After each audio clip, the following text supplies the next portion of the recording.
Okay, so I'm doing a little switch tonight. When I took that week off to go to Arizona, I didn't realize that it was going to wind up overlapping with Bob's class on humanism next week. So we're going to kind of jointly do a class next week, and I'll cover my kind of perspective.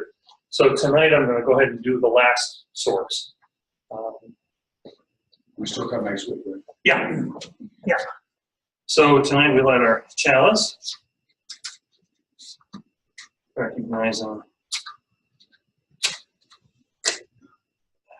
spiritual teachings of earth-centered traditions which celebrate the sacred circle of life and instruct us to live in harmony with the rhythms of nature.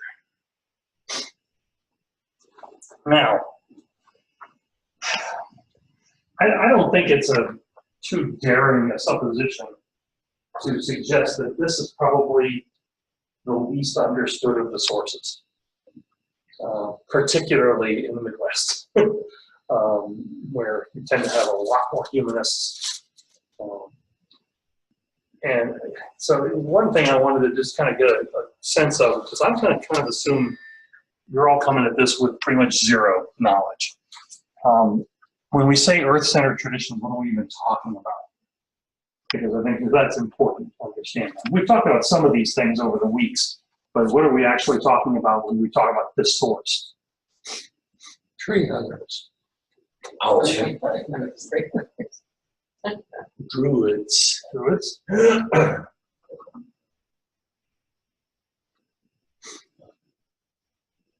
Let's see, Wiccans. Wiccans? Yep. Would that include a lot of or some of the Native American tribes? And Yep. practices? Yep, the practices of indigenous people. And so tonight, and this is the thing you were talking about, Marty. So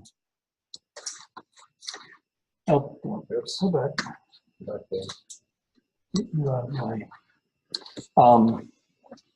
We're going to look at these again, and I think, again, it would be a safe assumption for people to think that earth-centered traditions probably reside mostly in here. You know, that there's some sort of mysticism involved. I think you'll find that there's probably just even a balance here as there is in other faith traditions. Did you want to write those down? I'll give you a minute to write those down. Yeah, if you look up Hinduism and look up the ways of being religious, you'll get these descriptions. These come from a book, this guy's description of them, but it's basically the same concept. Would it be fair to say that the group we're telling you about are pantheists? They'll be in here. Yep, absolutely. So generally speaking, from a non-UU standpoint, when you say to someone earth-centered spirituality, they're going to think of, first of all the primal religions from which every religion evolved. You know, every religion that existed 50,000 years ago is going to be an earth-centered religion of some kind because that's all the people knew. Traditional belief systems of indigenous peoples, and those are as numerous as there are tribes of indigenous peoples all across the world. Shamanism, animism, there's a whole bunch of various African and Latin American versions of that.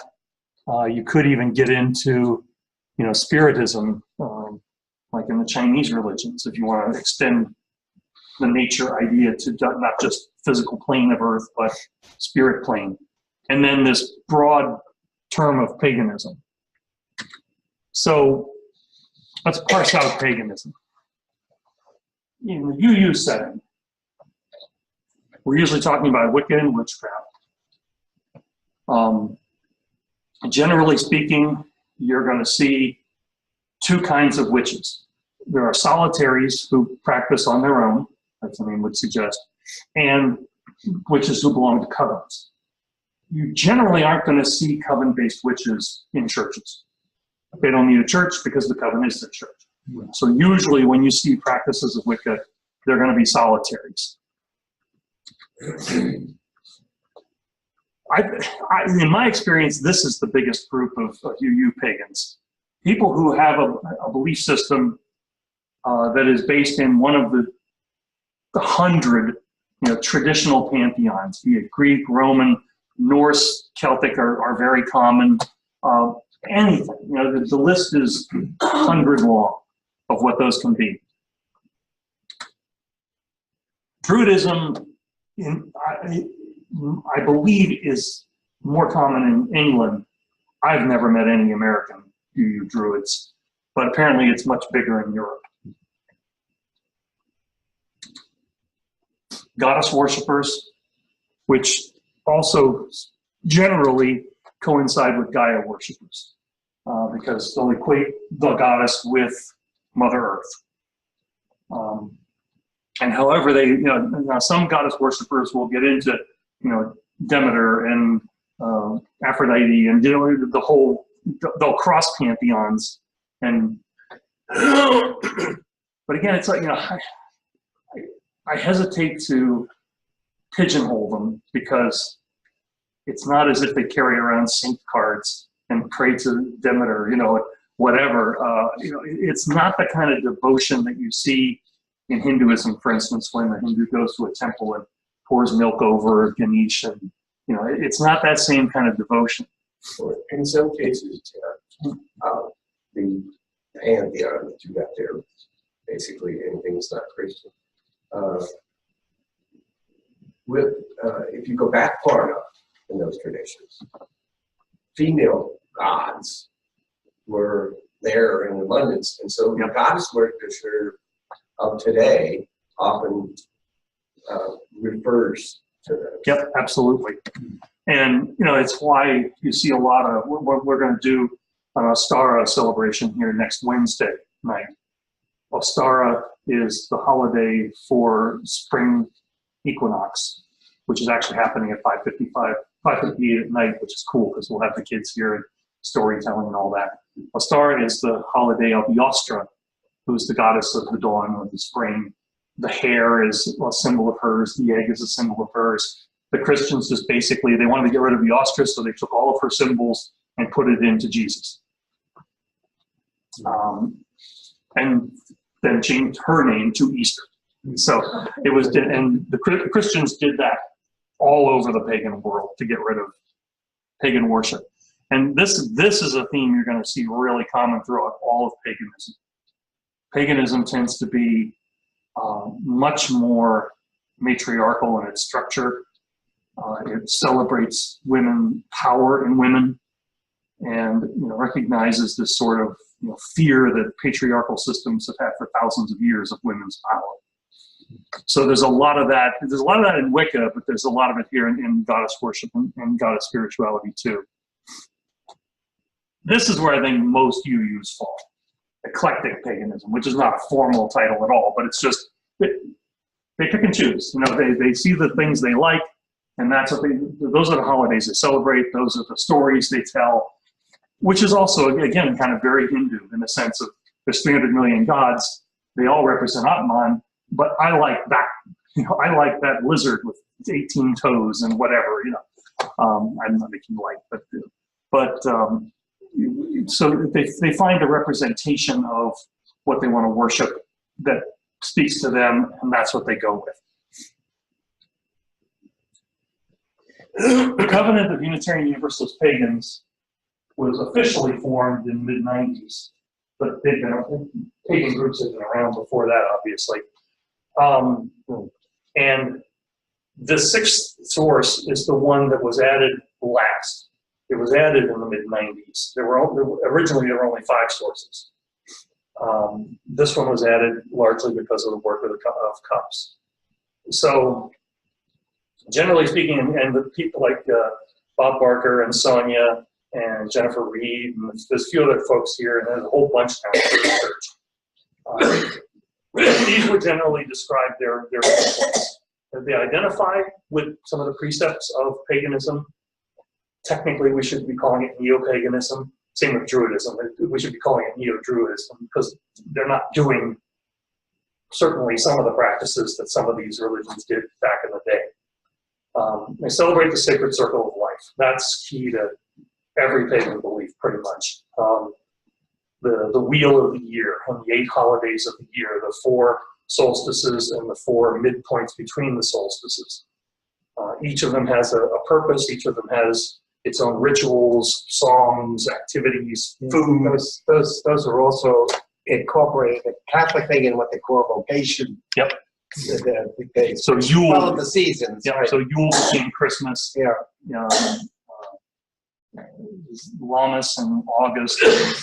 Mabon in September. Samhain, of course, is Halloween, and also Day of the Dead and All Souls Day. So it's like there's all kinds of things wrapped up in that particular holiday. They encourage liturgical materials that are going to respect the earth and nature. So Blue Boat Home, that's an anthem for them, obviously. And just encouraging any spiritual practice that encompasses nature as part of our existence.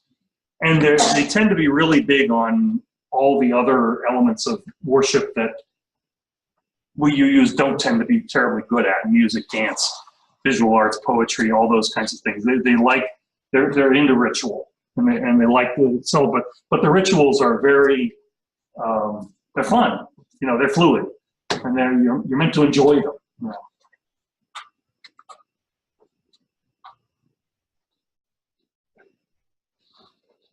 Naturalistic pantheists. I'm only going to delve on that quickly. People would probably say, when I explain my theology, most people would call me a pantheist. I believe everything is God. Just every atom, every space between every atom, it's just all God, And that lets me use the word comfortably with any audience. I don't ascribe to it any particular intelligence or intent or purpose, but everything is sacred. And so this idea that nature, whether it's just on this planet or anywhere else, is all part of some larger creation, and it's part of a whole, is basically pantheism. The only thing that really makes it anything more than just straight up atheism, and scientific atheism would be there is a belief that there's a unity to it all.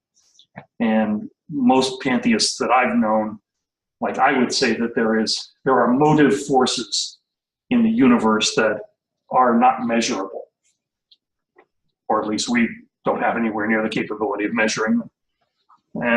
But those have influences on us.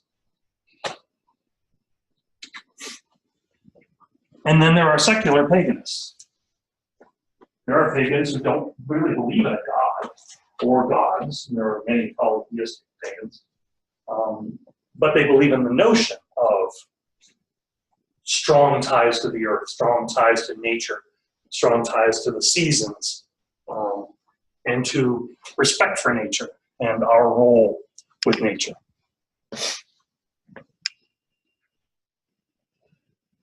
So it was interesting because when Bob told me we had this conflict, and I realized it, I was like, oh, okay, yeah, we got to do something about this. And so I was thinking about the Humanist. I was trying to remember, the contents of the Humanist Manifesto, and I know the first one didn't talk about this much at all. I think the second one did, but the third one really talks about this a lot. And I'm going to show you the main headline, the main bullet points of the third Humanist Manifesto that was written in 2003, which I think is still the current one. So knowledge of the world is derived by observation, experimentation, and rational analysis. And then part of the underneath paragraph is the science and the value of new departures in thought, the arts, and inner experience subject to analysis by critical intelligence. That's a mouthful. And, if you're interested in this kind of thing, there's a book called I have it in my office. Rational Mysticism by a guy named Horgan. And he basically has, I forget, 12 or 15 chapters of people who are doing scientific experiments on mystical experiences and trying to quantify them. So in this sense, I think humanists and pagans could be completely in line in terms of valuing this notion that we have these inner experiences, these neuroscience experiences, and trying to understand them.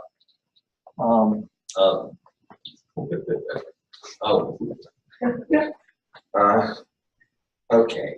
Is there not a difference between an experience you have that's heuristic in the sense it gives you a sense of what could be, but you don't have to take it as what is, but most people will, versus the observation, experimentation, rational analysis that makes up science? And if you are very careful, you're going to equate the two, and they don't go together. Oh, is the boundary between them thin? Yeah, I think it is. Well, but why value what, how can I say this? Why assume that inner experiences lead to anything other than experience, that they in fact lead to knowledge? I think we all believe that. We believe in our everyday experiences with other people, that now we know something about them. Most of that is BS, because we are a part of that experience. We bring a lot to it in terms of our expectations of the other person, and so on. That is not science. Okay, so Now, if I wanted to do science, I might have a kind of epiphany from one of those experiences, or a novel I read, or a film I saw. But that is not knowledge. That is a suggestion of the possibility of knowledge. To get knowledge, you'd have to have a heck of a lot more substantive ways of understanding things, the data, and so on. To say you've got real knowledge. So let's follow that. And we'll take a totally singular example. I mean, I would love to think that every Sunday at least one person has an epiphany. That's sort of my goal. It's just one person. But let's take a secular example. Let's say you're listening to the first time you ever listened to Richard Feynman, or somebody of that caliber, and you had an epiphany. Okay, so what exactly is happening to you? Because Feynman often doesn't tell you anything you didn't already know. He just tells it to you in a different way, in a way that lay people can understand. So what exactly is happening to you? You're making a best guess that he knows what he's talking about. But I mean, what's actually happening to your body? You have an epiphany. What are you feeling? That connects the prefrontal cortex to the limbic system. And, like you hear beautiful music, you get goosebumps, yep. Okay? That's our brain reacting. That's not necessarily knowledge. Oh, no, I'm not saying it's necessarily knowledge in that. It's not 2 + 2 = 4. Could it be insight? Could it be intuition? It might be insight. Be careful about your insights.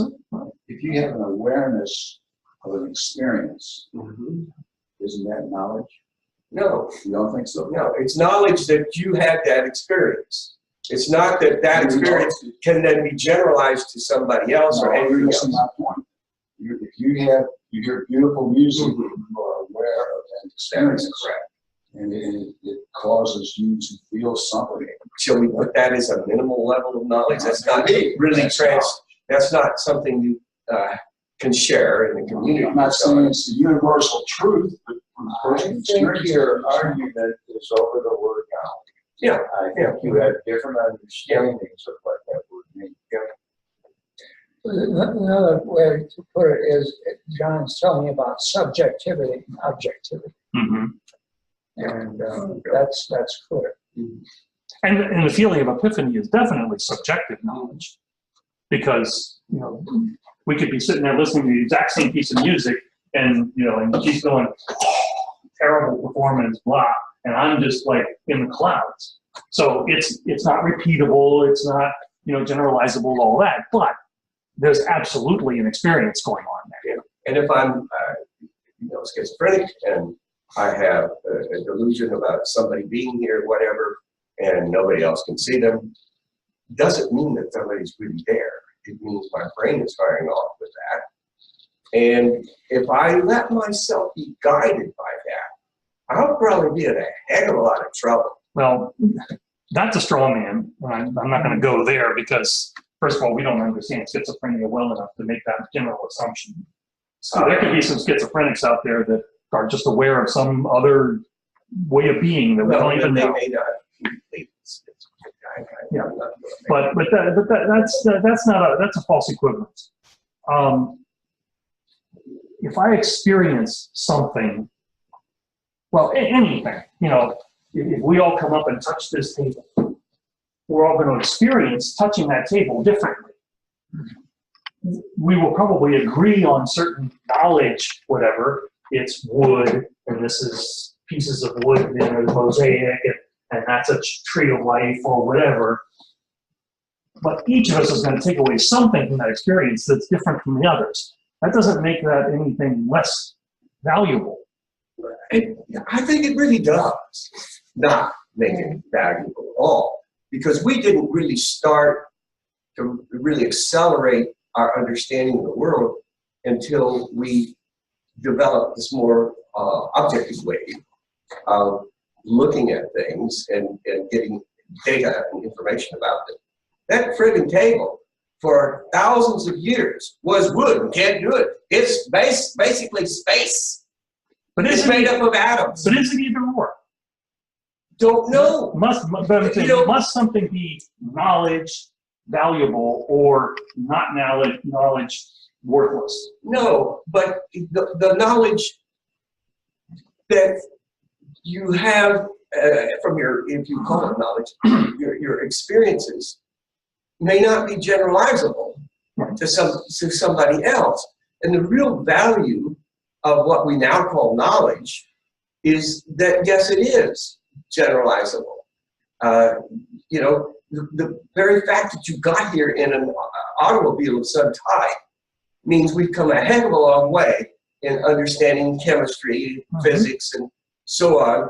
And you can ignore that and just say, well, everybody knows about an automobile. But we didn't know that until we got away from the individual experiences and, depending on a shaman to tell us how we were feeling or what was going on. So I think we have to be very, very careful about this. And everybody has knowledge. That can lead people to think, well, hell, I know what I'm talking about. I can take these pills and nothing's going to happen to me because I know, or whatever else. Well, You've opened a lot of doors there. Subject. And we can at some point, at some later date, have a discussion of whether progress is actually a good thing. Well, because we all have cars. And actually, this goes to one of the later points. When it saves the child from dying, you will say that's a good thing. Probably many more children die in cars than used to die in horses. Well, yeah. So yes, because they didn't have big horses, but they died from they had disease. buggies and whatever. Making it to age 5 was very difficult. All I'm saying that's a different argument, and I don't think it's as black and white as you're presenting, because I think for every progressive move there is always a cost somewhere. All I'm trying to say is there are experiences that are not generalizable. They're not. I can't hypothesize it. And I can't say that you go into this room and you're going to hear these sounds and see these things and you're going to come out and write a poem. No, not everyone's going to do it. But some people will. And there is value in that. Let me put this thing in numbers, okay? Okay?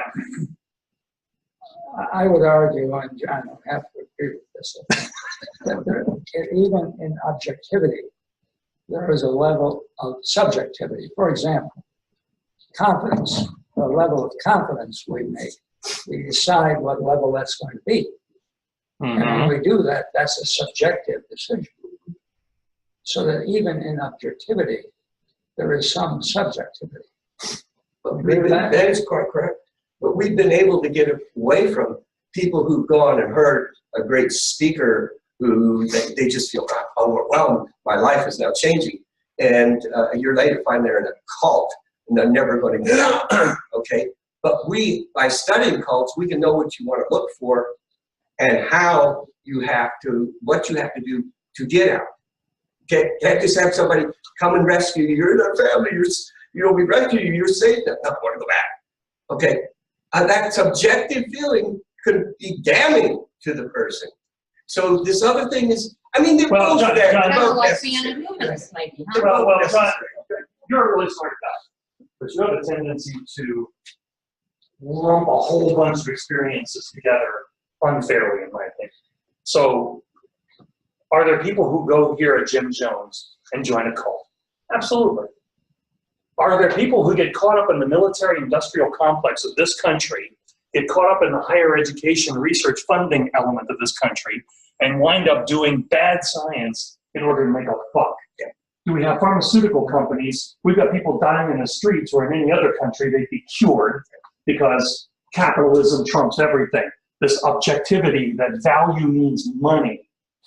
Don't put that on science, for God's sakes. Do not put that on science. Science contributes to it. Science, Absolutely. in a way it does, but in a way it explains to you. No, I could argue with that right now with source after source after source of what's happened to this country in the last 40 years, which is what you were talking about. How science has been subverted and so on. It can happen. So you're saying I'm exaggerating the role of science. I'm saying you're exaggerating the role of subjectivity to hurt people. I think generally subjectivity doesn't hurt people. I think it's silly to even try and Let's go back. Let's compare them. We Don't all take that have off. subjective experience. Don't take that off. But be careful of your subjective experience. Because when you put that up there, Sam Harris came to mind. Yeah. Have you read Sam? Oh, yeah. Okay. You want to talk about his views a little bit? Well, I mean, I've read two of his books. I read Letter to a Christian Nation, which was awesome. And I read End of Faith, something like that.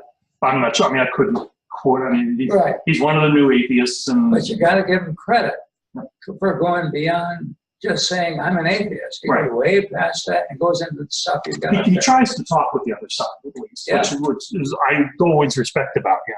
He's gone on and done a lot of work in neuroscience, and he's trying to understand. He's also gone to India and worked with gurus in India. So he's trying to find, he's way ahead of a lot of people. Oh, yeah, let's put it that way.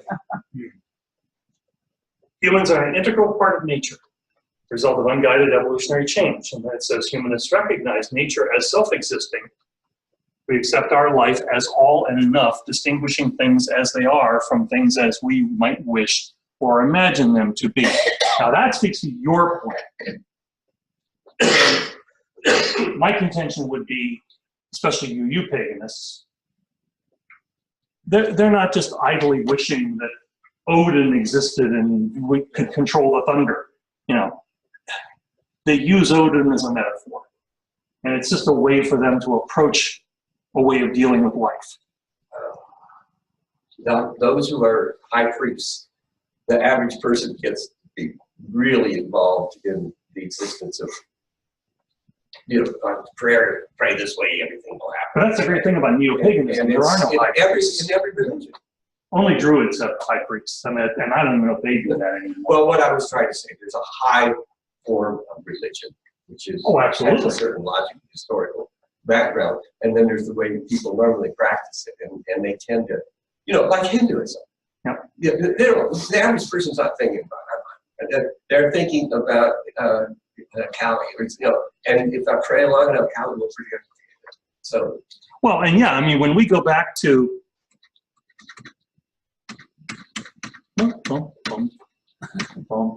this, the average, and this is 90% of India doing this. They don't think about this stuff. They know nothing about the Hindu pantheon, and we're in the 9th age of man, and this is Aryan man, and blah, blah. They don't know any of that. They just know, I'm happy when I go to the temple every day and do my ritual. And I'm happy, I'm satisfied, which is also going to come up in the Humanist Manifesto. And I'm not hurting anybody. Now, maybe I'm not, this is maybe keeping me from becoming a rocket scientist, but I don't want to be a rocket scientist. I'm happy doing this.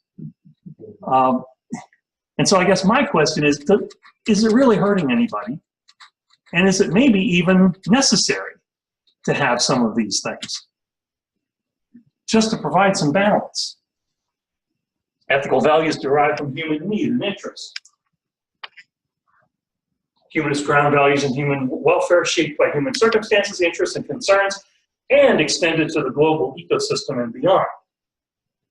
Now that was never in Humanist Manifesto 1 or 2. Now, a very strict reading could say, this just means as humanists, we are global climate change, blah, blah, blah, and whatever. I think a reasonable expansion of that is, we do care about nature. We do care, like, do we really care whether the blue spotted mud frog species goes out of existence? Well, yeah, we should care. Maybe not enough to spend billions of dollars on it, but we should care a little bit about it. Its fulfillment emerges from individual participation in the service of human ideals, humane ideals. Animate our lives with this deep sense of purpose, filling wonder and awe in the joys and beauties of human existence. I bet in 1933 they never would have thought of that one. No, you're arguing that the Humanist Manifesto 3 reflects the ideas of pantheism, paganism, etc. I'm just saying it's evidence. It's evidence that it purports to represent. I know that there's I know that there's also a separate secular manifesto that was written 20 years ago or so. But if I don't know anything about humanism, I'm looking up humanism, this is the one I'm going to find. And it's only a page long, so it's obviously you need to do more research, but just like our sources. When you read our sources cold, that's all you got, is what the statement says. And so to me, you know, I read this and go, well, that's cool. There's room in humanism for people to experience wonder and awe in the joys and beauties of human existence. That's cool. I don't have to make a judgment about it. Maximizing individual happiness. Again, we support a just distribution of nature's resources and the fruits of human effort. This is straight out of Native American, every indigenous religion there is. Careful management of the earth's resources. Use everything. Waste nothing. Feed everybody. Actually kind of communist. Look at it. It's certainly socialist. So you're really arguing that mysticism has had a significant impact on humanism today. I'm suggesting that that's possible. It's possible. I don't know. I don't know the current group of writers. I'm like you. I'm the Roger Greeley, group. I don't know the people who wrote this manifesto. But were they clearly influenced by at least Unitarian Universalists? Ministers, right? Yeah, exactly. And I think they've imbued in there at least the language that opens the door for there to be more than simply rational thought, the scientific process, breaking everything down to quantitative ability to make judgments. I think you have to have both. I do too. Because if you let all this individual experience go wild, you've got some big problems. If you borrow too much from other religions, for example, punish the child as fundamentalist Christians would have it, and then they'll grow up properly. Well, it was just a few years ago, maybe 5 years ago, we had within a 2-year period 2 children beaten to death by They're fundamentalist parents who thought they were doing the right thing because God wanted to beat those children until they obey. Yep. And you know, science says you don't get anywhere beating a child. That's not going to change who they are.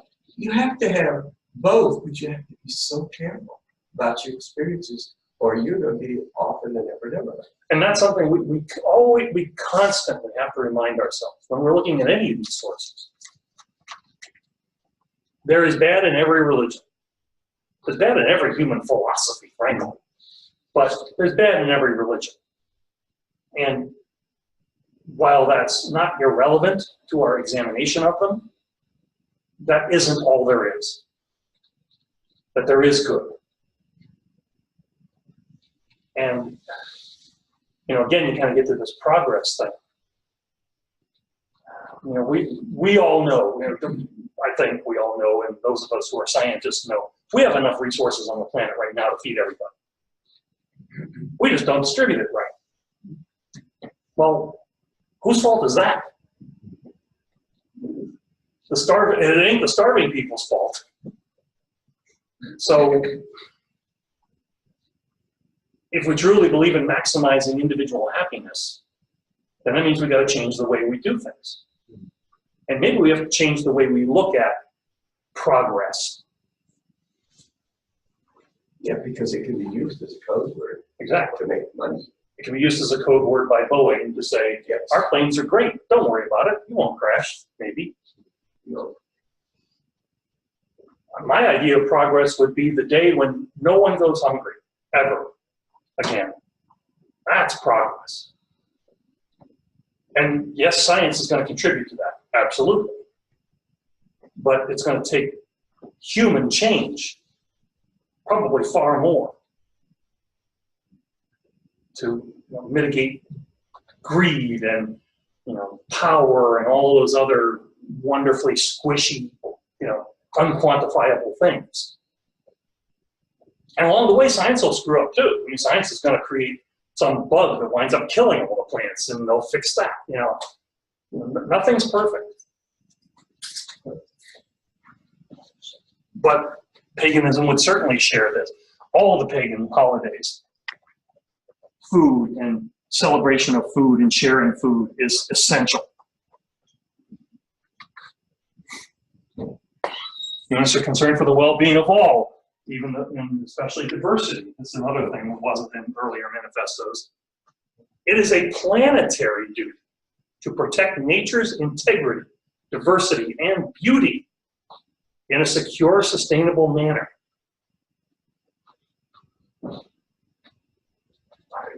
I find that statement remarkable.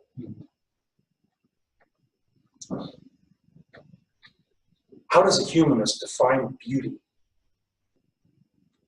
Well, let me clarify. How does a 21st century religious and or secular humanist define? I mean, if you're a Renaissance humanist, we know how they define beauty. But how do ascribers to the Humanist Manifesto, or one of its iterations, define beauty? The same way you define the meaning of life, what you make of it. Yeah. It's that simple. And what's essential with that would be the Wiccan Rede. The one law of Wicca is harm no one.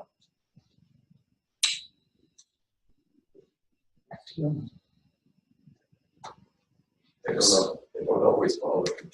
Oh, I mean, it's always been black witches, just like there's always been evil scientists. Or good witches who just had enough and tried sex. So it doesn't, they think if something happens to that person that they're the ones who did it.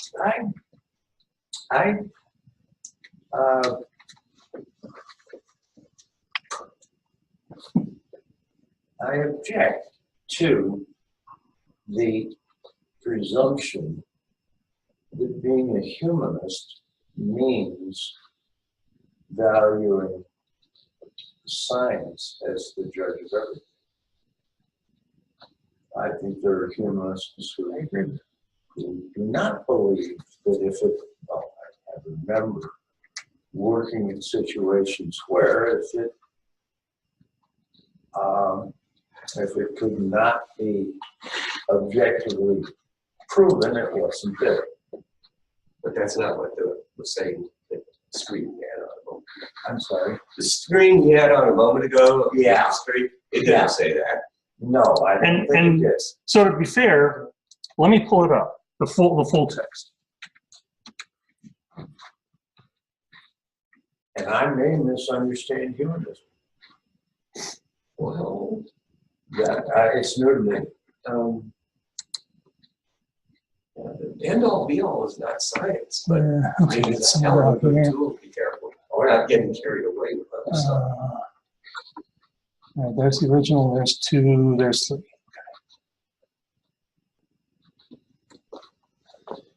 So this is the text. There's some preamble kind of stuff.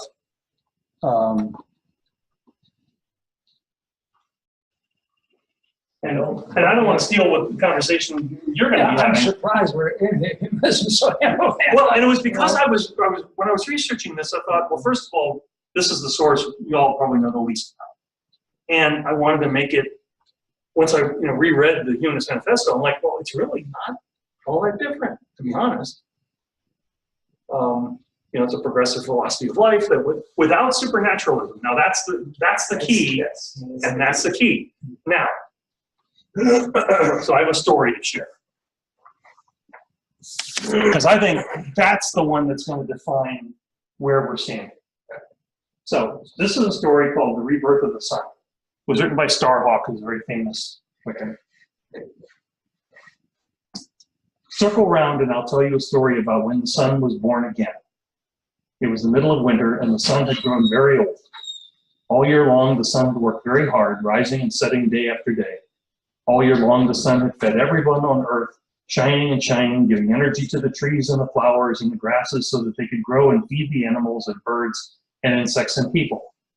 All year, the sun's gravity held tight to the spinning ball of the earth and the twirling ball of the moon and the 8 other whirling planets as they traveled around and around and around until the poor sun was busy watching it all.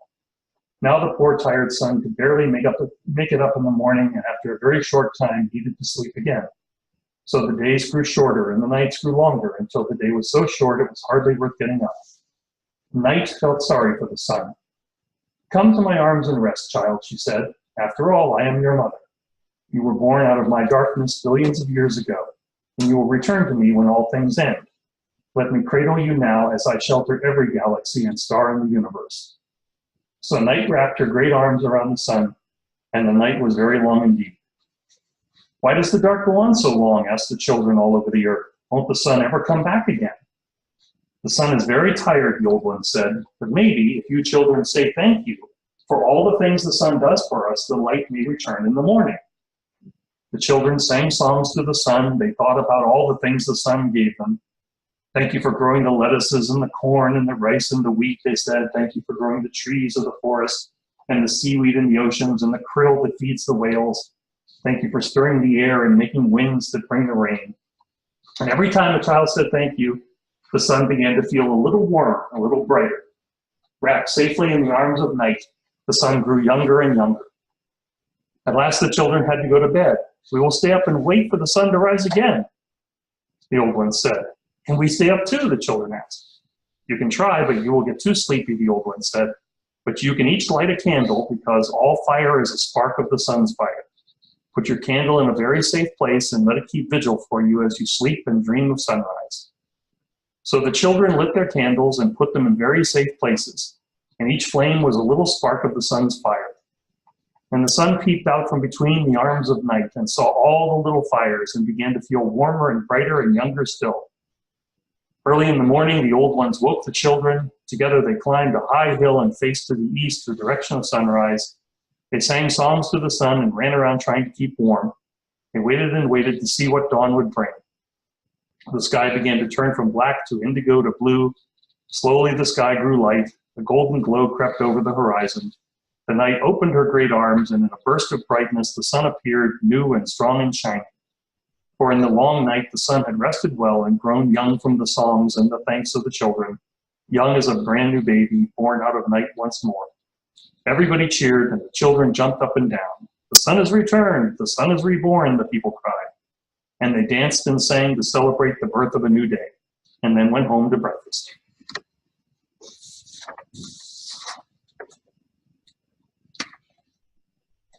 Reactions.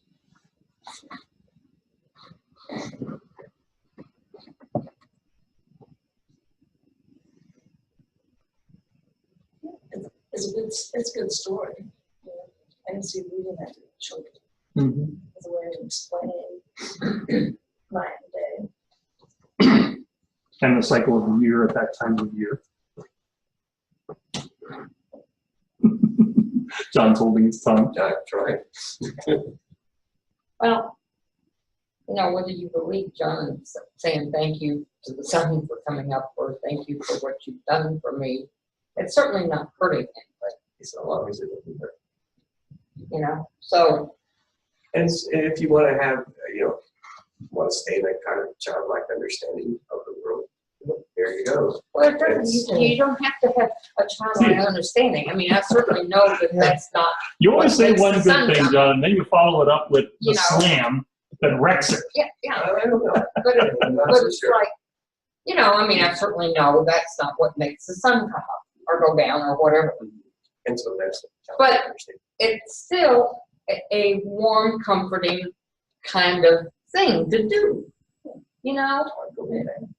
And I don't think it hurts anybody. Now, I'm not. Yeah, That one because, probably look, doesn't, but it's, if you start with a child, not say 2 or 3, and read them stories throughout their life that are more age appropriate, and I think they have a better understanding and appreciation of what the story is about. Good night, Moon. Did you ever Oh, have yeah. that? Oh, Good heavens, night, Moon. yes. That was, age appropriate probably. Yeah, there's nothing wrong with that.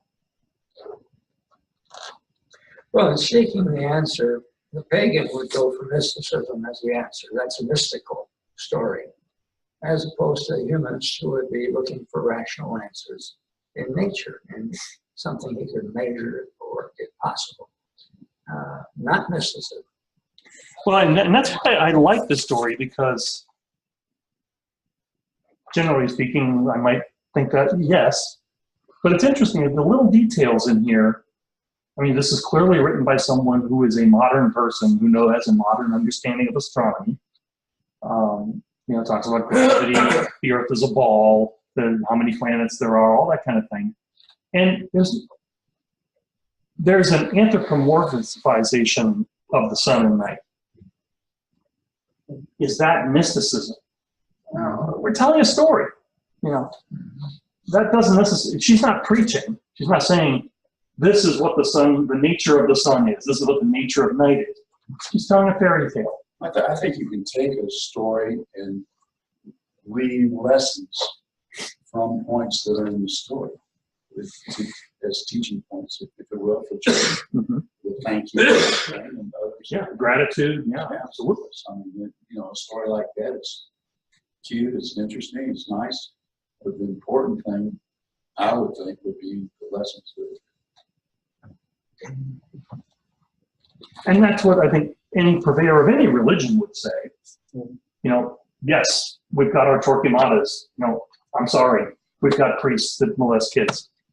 But we've got these great stories that have great morals to them. And these are the things we really pay attention. That's a fringe minority over there. Same with radical Islam. The 2 billion Muslims in the world, and there's 500,000 crazy radicals. Well, we got that many fundamentalist Christians in this country that all would, gladly see you all, earth open up and swallow us whole. Burn Yeah, it. I'm going to stay.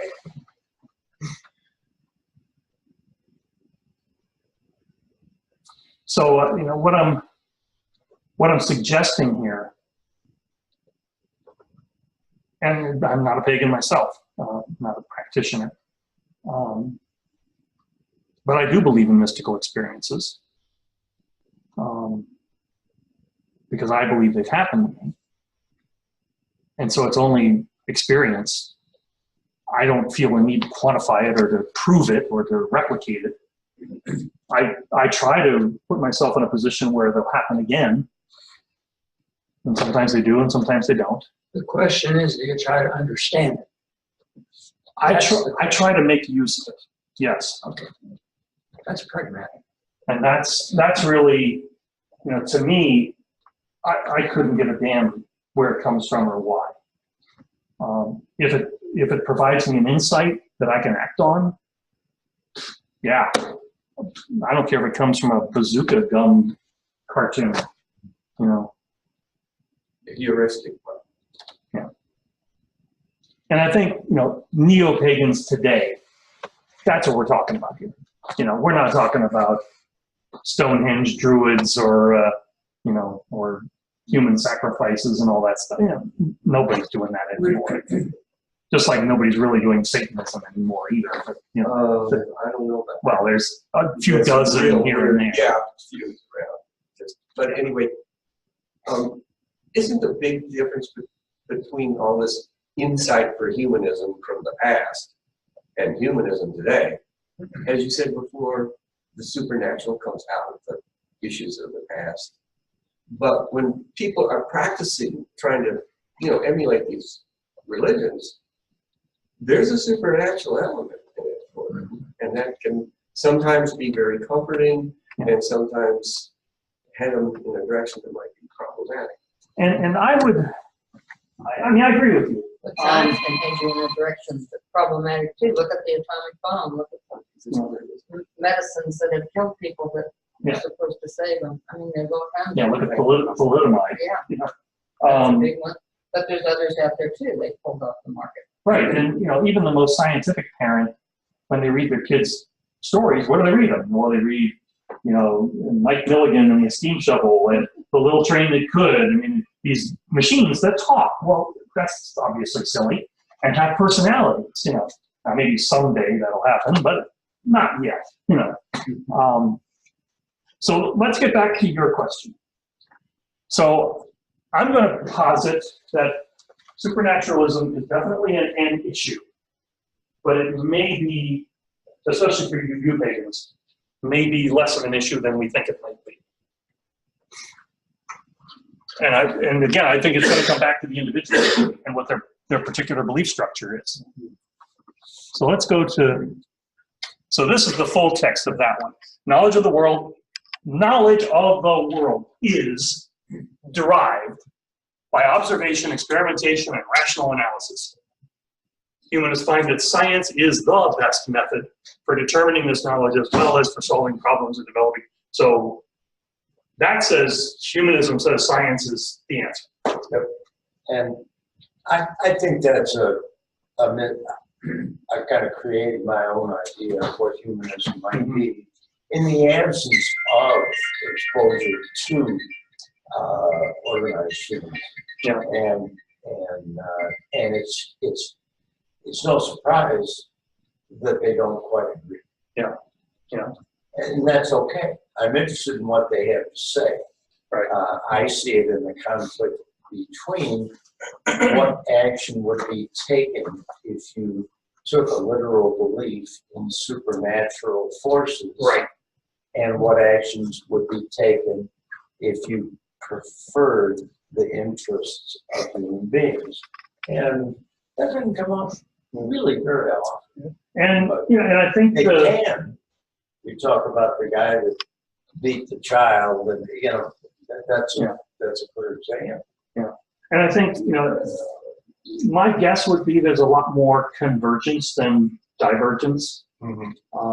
Certainly when it comes to global warming. The scientific community is 97% in agreement, other than a handful of kooks that need to research money from the far right. Paganists are exactly in that same, they're probably 100%. That whatever hurts the sun, whether I consider the sun a deity or not, Right. is a bad thing. If this was like a yin and a yang, I want to say that the humanist manifestos, which have changed over the years, are given response to a thought or a philosophy that is, or a situation that is right existing within the world itself. There was a response to it that just didn't come out of anywhere. It is, the thing of diversity is a response to something else, to another thing. It's a human response to another system that exists currently. And that's why I don't want to delve any further into it, because you can easily do 4 sessions just on the difference between the 3 statements and the other statements that are out there that aren't necessarily AHA, officially. Well, I think I use the word understanding, and that's really what I don't want to focus on that this time, but I think that's a critical issue. Is how badly we want to understand. If I can listen to the Fifth Symphony by Beethoven and love it, but in the last few years, I've tried to understand what he does. How does he structure the music, the orchestra, the way it works? I try to understand the way we get the Fifth Symphony. How does it work? To understand it, I can still enjoy it and love the music, but I want to understand it. And I think that's where science comes in. We want to understand as much, and that's what's made the difference between now and 300, 200, not, a few hundred years ago, is the striving to understand. And my suspicion would be, the first time you heard that piece of music, you had your epiphany. Oh, absolutely. And that's what motivated this search to understand it better. That's right. So perhaps science and whatever one wants to call that side of non-quantifiable brain activity simply are necessary for each other. Simply trying to know. Yeah. Trying to know.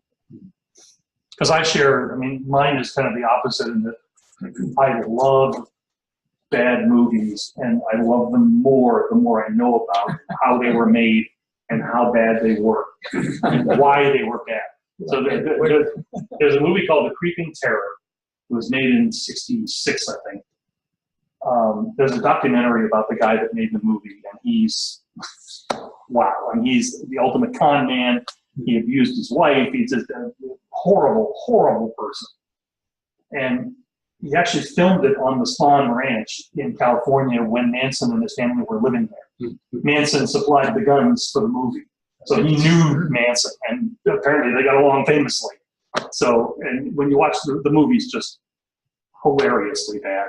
They lost the soundtrack to half the movie, so they didn't have any of the dialogue. So they just hired some guy to read a narration over those parts, telling what he said this and he's saying that and he said that. And the monster is literally the worst movie monster ever. I don't think anyone's ever going to make one worse. And that's why I love the movie. I love knowing these goofy details that help me understand how did that thing happen, because every once in a while you get a bad movie that's really pretty good, considering that it was made for $10,000 by a commercial film guy that just does training films, but he had a wish to make a feature film, and he wound up making a film that cinematography schools use today as an example of what to do, So yeah, I totally get the search for, and I would think part of it too is the feeling that if you understand the Fifth Symphony, then when you hear other pieces, you'll understand that one that much faster, and the epiphany will happen even quicker. That's. But you almost have to have the epiphany to start searching. I think you have to have some kind of spark. Yeah. Whatever to it is. even bother to look for scientific. I suppose there are examples of idea there from somewhere. Yeah, it had to happen. Something had to generate the germ of the thought. Now, I'm not a neuroscientist. I don't know. I'm sure that the research on this in the last 10 years has gone ape, and it can actually tell us what is actually happening physiologically when you have a thought. Doesn't Gene Roddenberry have something to say about when he creates the Spock character, contrasted with the human characters. You don't live constantly for scientific knowledge. You use it when you can. You get more when you can. But always, we're emotional beings as well. And so, here's where the, awe of nature comes in. And you'll have people say, well, I know there's a God because I have this feeling about nature. And a humanist would say, we have this awe and feeling for nature that's just kind of overwhelming thing, but it doesn't imply any kind of supernatural. Yeah. So, so you have to have both. Okay, humanism isn't just science. You have to have both. That's why both is included in those statements. Yeah. The mystic is doing somewhat the same thing as science is trying to do. That is, they're trying to get a handle on what it's all about, the phenomenon. But what the difference is, the methodology is so different. It's the methodology. Well, and that's where I would go back to, Marty, the 4 yogas. So Bhakti Yoga, the quote-unquote highest form, according to Hindus, that's where you're controlling every bodily function in meditation. It isn't just a matter of sitting crossing your legs and chanting Om for 3 hours. You're actually like slowing your heartbeat, and you're actually taking control of your body. And there, I agree with you totally. That is a scientific process. That's a process of learning what you need to do in order to elicit certain changes in your own personal biology or in the space around you. When does that morph over into from natural to quote unquote supernatural? I have a feeling that those are converging, and that the day is going to come maybe 1,000 years from now, but when we're going to look around and go, there really isn't anything supernatural anymore because we can understand everything. I'd love to think our species is going to last that long. I have my doubts, but I mean, certainly when you look at history, for the last 5,000 years, supernaturalism and a scientific approach have obviously been converging almost at breakneck speed in the last few centuries. Say that again. That supernaturalism and a scientific approach to the world have been converging, because slowly supernatural things have been dropping away as science has explained them. Oh, okay. I see what you mean. The atheists really are arguing now, Dawkins, Harris, and so on, that mysticism is being pushed away by science, and the need to explain things is less subjective, that's more objective.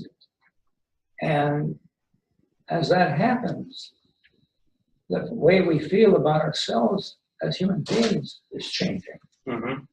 And the way we feel about the rest of the universe is changing. Yep. And for many people, that's hard. Oh, very hard. Well, especially when your worldview is based on Adam and Eve and original sin and shit like that. Then that totally disrupts everything. Now, I think the paganist has much less trouble with that. Max Weber had a term for this, early 20th century scholar, German scholar. He called the change from our ways of thinking in the past till now as disenchantment. Yes. And that's the best English translation. That's a good word. The actual German would be to take the magic out of. And so, yeah, our ancestors lived in a more magical world. Many of us still do. Yeah. I think that helps us a little bit sometimes, but sometimes it gets us in a heck of a lot of trouble. Yeah. And if if we were to have better, for the population, have a better understanding of science, we wouldn't have the degree of race relations, negative ones that we have right now. We wouldn't have the degree of inequality that we have now, because we wouldn't be snookered into believing silly stuff for the benefit of the billionaires. Absolutely. Or the benefit of the racist, or, I mean, race Yeah, but science, oh my God, you know. they're kind of mixed up people. That's just a good way of them dealing with the world, but they wouldn't be able to do it, and you wouldn't have as many people able to do it if they really understood what race was. Yeah. Okay, so yes, we're taking the magic out of it, but we still have a lot of it. You know, to believe that some human beings are born subhuman, and you can identify them by this characteristic or that characteristic, is, you know, we can morally condemn. That's not nice, but it's just scientifically bullshit. There's no real understanding of the world there. So I went to go see Captain Marvel last night, and I'm getting old. You know, I used to show my kids Sleeping Beauty and, you know, Little Mermaid and all those dopey things. And now these movies are insane. It's unbelievable what they can do with these movies. They just showed a preview of Frozen 2, and it's so light years ahead technologically from Frozen. They're just not even the same movie at all. I mean, you'd swear that these are real people, even with the little waist that's about this big and all that. So I think, you know, I wonder if, because I think Disenchantment is exactly, I think Mabel was right on that. But do we need some level of enchantment to remain? I think life interesting. To make it even bearable.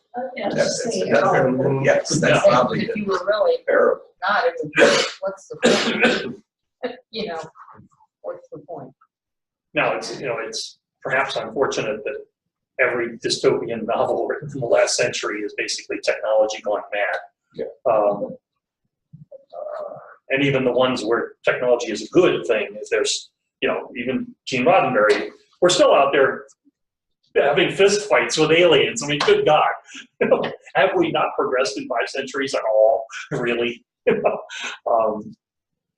the answer is no. I mean, and you look at Star Trek: The Next Generation, and what do they have? They have that holodeck where you go in and fantasize the world. You know, so maybe there's always going to be a need for that. You know, we have. What, I'm not sure about the appropriation of the word enchantment, the words enchantment and magic, because what appears to me magical is something that I actually do understand, and yet I appreciate it as Substitute awe. instead So of super. magic. Okay. Yeah. Yeah. I mean, But when you strike a relationship with a young person and it just blossoms, there's logical reasons that happens, but you still experience it as exceptionally, you know, English almost supernaturally good. English has moved in the direction of calling that magical, but that's That's not a real definition of I magic. probably So quickly you're really talking about an experience of awe, and we need a little of that. warmth, you know, Warmth, or happiness. Okay, I emotion. think you're going to have trouble with a scientific Well, definition. science only helps you understand things, generates knowledge. How are you going to learn about the world? You say, well, my individual experience doesn't always work out so good. What's the other way? Revelation, God told me. And the last way is, let's go out and try and find out the best we can. That's science. But that doesn't tell you how you conduct yourself. It gives you some understanding of, well, if you do this, then that might happen, you know, and you may not get carried away with doing the wrong thing. Mm-hmm. I think I probably mentioned this in another class. How many of you have watched The Man in the High Castle? It's a series on Amazon Prime, I think. The author is Philip K. Dick, who was a science fiction writer, but he wasn't a heavy science fiction writer. He was more a Rod Serling kind of science fiction writer. But his stuff was way ahead of its time. He also was a schizophrenic, which kind of explains some of the stories. But he wrote the story that the movie Blade Runner was created. His title was Do Androids Dream of Electric Sheep?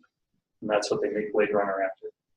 Minority Report is another one. There have been a bunch of movies made of his stories. In The Man in the High Castle, the Axis powers win World War II.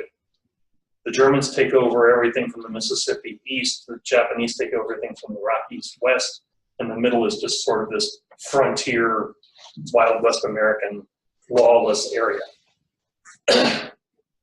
Now, he didn't have this in his story, but the series does, which I think is an example of how in 50 years we've taken this very simple story that was just kind of a little parable into this cosmic, holy crap kind of plot line where the Man in the High Castle, I'm only telling you stuff you learned early on, the Man in the High Castle has these films that show an alternate reality.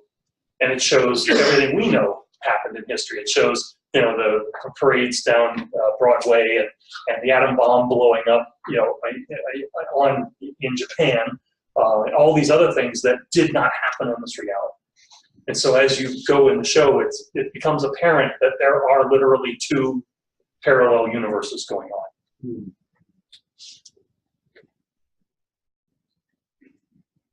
There are pagans down at First Church, I know. Yeah, there's a lot of Wiccans down there. I think that their Cups group, I've been told their Cups group tends to be more Wiccan. But yeah, We had them together about 10 years ago. And movies like that, to me, open up. And Roddenberry was fantastic at this. But I was 10 when Star Trek came on, so obviously, I'm a Star Trek baby. That there's always going to be room for wonder and awe. There's always going to be room for magic.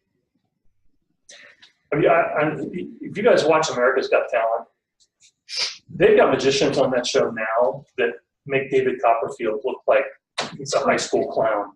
But that's not magic. And I know, but the skill, like you said, the skill level involved, and it's like what Bob said. It's like I watch it and I'm like, oh my God, I want to know how he did that. And so maybe that is the role of magic, of enchantment, is to generate that interest that makes us want to learn more. And maybe it never goes away completely. I hope it doesn't. I think life would be boring. Serling, and I haven't watched much television over the adult life. He was a Unitarian, by the way. I met him. Cool. And his wife, they had a party at his house. But I always felt that he was making commentary Oh, absolutely. on humans. Yes. Using situations which humans may not have encountered. Yep. But the irony is general on an individual, and it was constructive. And he was always sort of quietly amused by this. Afterward, he would come on. He's a nice guy. Yeah, brilliant. He got away with stuff on TV that nobody was getting away with back then. Having African American leads. One of the episodes, which was caught up in lawsuits for decades and only became available like 10, 12 years ago, has George Takei from Star Trek. And he's a baby in this. And he's just a Japanese American who's looking for groundskeeper, gardening work. And I forget the actor, Salmi, something Salmi. He's a character actor you've seen in a million movies. And he's a World War II vet, of course, and hates the Nips and all this. And And just that 22 minutes, they go from, oh, hi, nice to meet you, to wanting to kill each other. And it's this explanation, this exposition of the human psyche and violence and anger, and even George Takei, who wasn't a soldier, but he was in an internment camp, and even he, builds this unbelievable rage, Yeah, that certainly, and that, I'm sure when that showed on air in 1960, there were probably people going, "What the hell is this?" And most people in 1960 did not know internment camps. Yeah. Another really, really good show that I commend to you for what I think is a modern day version of Sterling is called Black Mirror. It's an anthology show just like Twilight Zone. It's made in England. There are 4 seasons available on Amazon. Blow your mind stuff. It usually takes some little element of technology, goes 30 years in the future, explores it, what happened to it. Awesome show. So, I think there's a lot of common ground between not just humanism and paganism, but paganism and lots of other sources we've discussed, and particularly develop a relationship with nature, and how and especially this one, how our ethical values have to reflect a concern for the global ecosystem that we're part of. So I hope I didn't drop on humanism too much. I can give these out. Yeah, and so Bob has a couple of articles you want still to take with you that are going to be background homework for next week. Yeah. Well, I'd like to read those because this one Denny has is by Julius Huxley, who was a grandson of Thomas Huxley, who created the word agnosticism. And Huxley is an evolutionary biologist. And so he's going to be talking pretty much as a secular humanist. He's worth reading. That's an old writing. And the one that's going around is by Fred Edwards, who was executive head of AHA for years and very much involved with AHA. It's a very definitive discussion of what is humanism. And so to give you, at least confuse you, can I be so bold as to ask that those for couples only take one? Because we have about half a dozen more people who are going to be coming. There are several who are here tonight who should be here.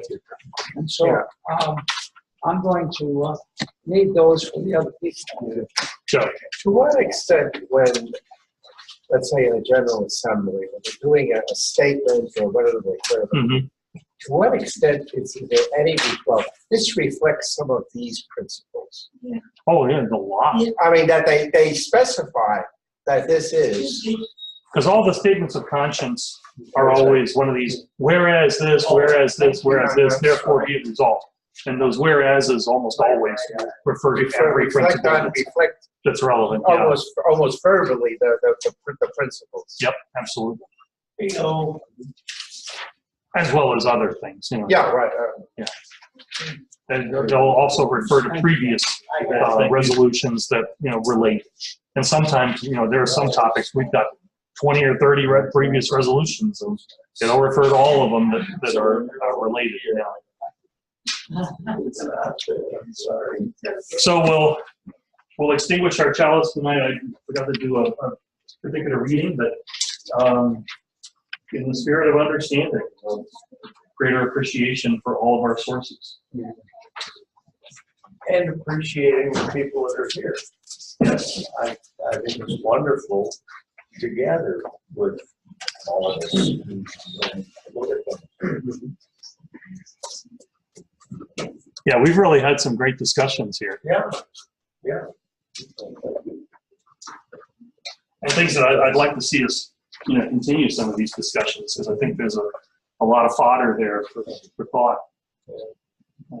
We need to try to bring them back to the Unitarian Universalist Church. I was going to say another thing about that, and that is, again, that second word, universalists, that has impacted the Humanist Manifesto. Yeah. Universalists have made a big difference to the direction they were going in the Unitarian Church. Yeah. And inherent worth and dignity made it into the last Humanist Manifesto too. So clearly we had some people at the table.